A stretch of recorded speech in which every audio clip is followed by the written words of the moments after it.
प्रधानमंत्री नरेंद्र मोदी का आज दौरा भी महाराष्ट्र और गोवा में पीएम की रैली है। महाराष्ट्र के कोल्हापुर में प्रधानमंत्री नरेंद्र मोदी जनसभा को संबोधित कर रहे हैं। को समर्पित सरकार, युवा को अवसर देने वाली सरकार, महिलाओं को सुविधा देने वाली सरकार। शाबाश।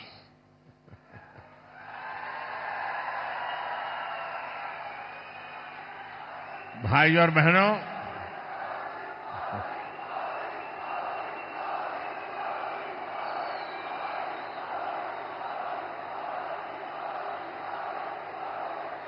अब तीसरे चरण में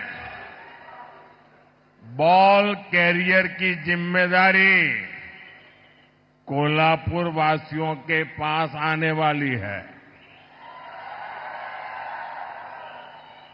मुझे विश्वास है आप ऐसा गोल दागेंगे, ऐसा गोल दागेंगे कि आगे के सारे राउंड भी इंडिया अलायंस वाले चारों खाने चित रहेंगे।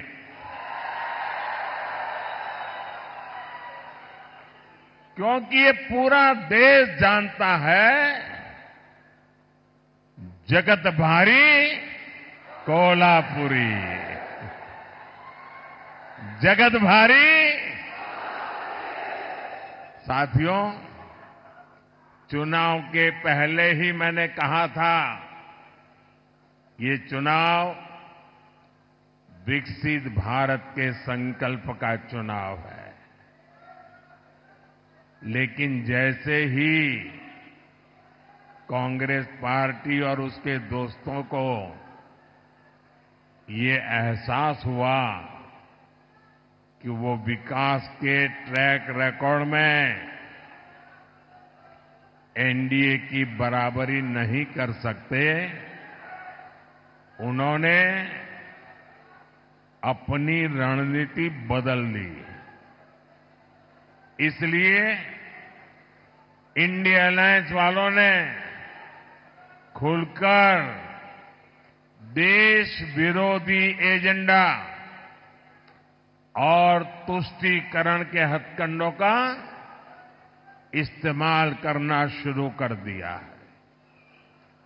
अब कांग्रेस का एजेंडा है कि वो सरकार में आने के बाद कश्मीर में आर्टिकल 370 वापस ले आएंगे। क्या आप ऐसा करने देंगे?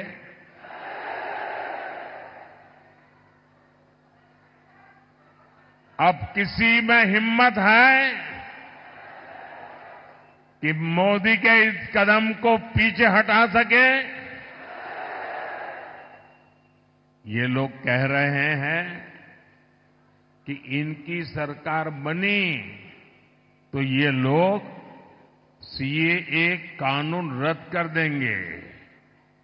क्या ये देश उनको करने देगा? और अगर करने जाएंगे तो उनकी हालत क्या होगी, उनको पता है क्या? अब आप मुझे बताइए, जिन लोगों के 3 अंकों में लोकसभा सीट जीतने के लाले पड़े हो, क्या ये इंडिया अलायंस वाले सरकार के दरवाजे तक भी पहुंच सकते हैं क्या?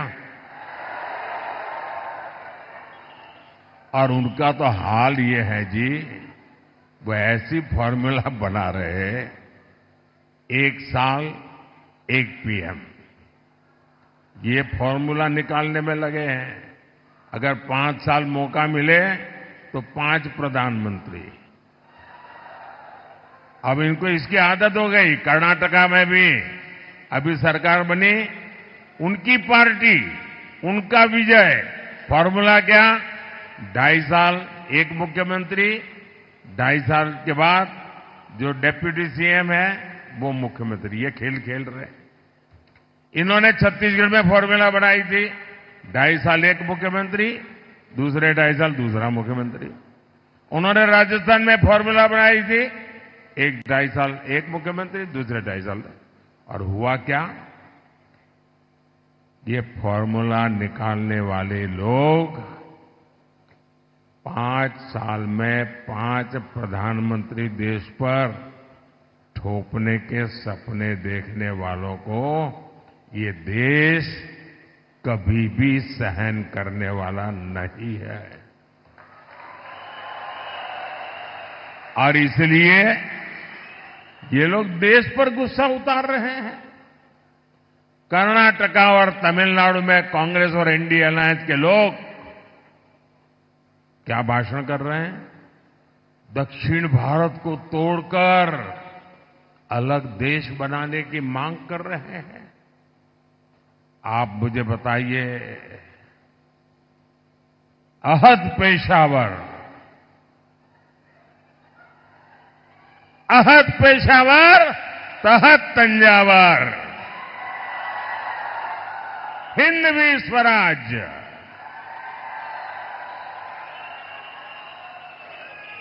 ये घोषणा जिस धरती पर हुई, छत्रपति शिवाजी महाराज की धरती, क्या कभी भी कांग्रेस के ऐसे एजेंडे को स्वीकार करेगी क्या? इन्हें जवाब मिलना चाहिए। मिलेगा कि नहीं मिलेगा? तगड़ा जवाब मिलेगा। साथियों, अयोध्या में राम मंदिर का 500 साल पुराना सपना पूरा हुआ।